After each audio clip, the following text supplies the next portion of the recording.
T3 Day 4 of Calculus. Today we are going to continue with our exploration of velocity, and in particular looking at areas under curves. First part of your homework though is going to be to load a Riemann sum program onto your calculator. There are many of them out there. Here's a link to one and also instructions about how to get there. So these are in your notes. You can get a program onto your TI-84 or 83, whichever model you have, or Nspire, and calculate Riemann sums. So let's move on. Recall that velocity is speed and direction. So velocity can be negative. You could be going backwards or whatever is deemed to be the opposite of forward. Suppose we are given a velocity function t squared minus 4, where v of t is in meters per second, where positive is north, and negative is south. So we're given an orientation. And we're also assuming that at time equals 0, the person is at home. This is important. So we're given an initial condition right here.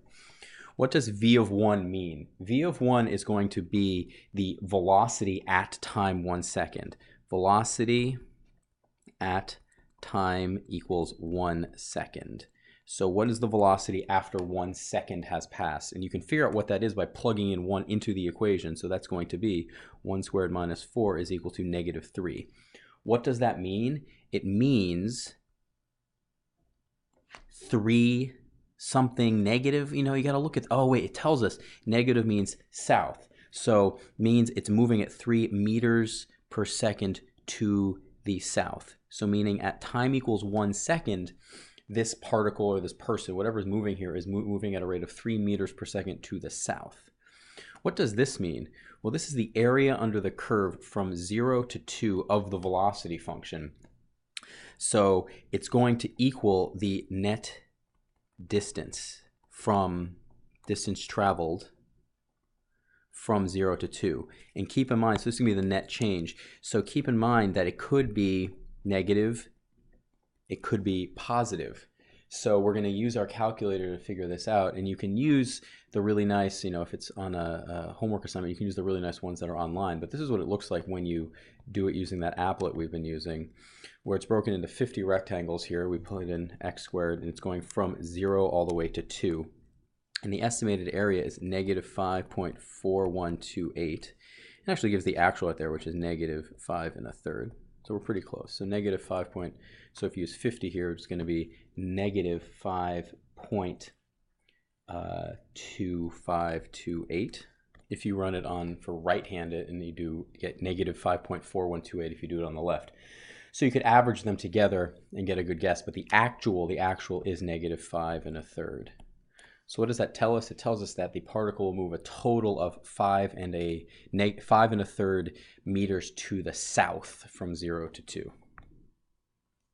So for this next one, keep in mind that area above the x-axis means a positive change, and area below the x-axis will be a negative change. So given the graph below, what is the sign of each of the following? So this means the area under the curve from 0 to 2.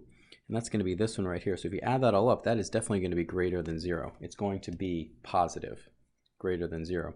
What about from 2 to 4 here? Let's go from 2 to 4.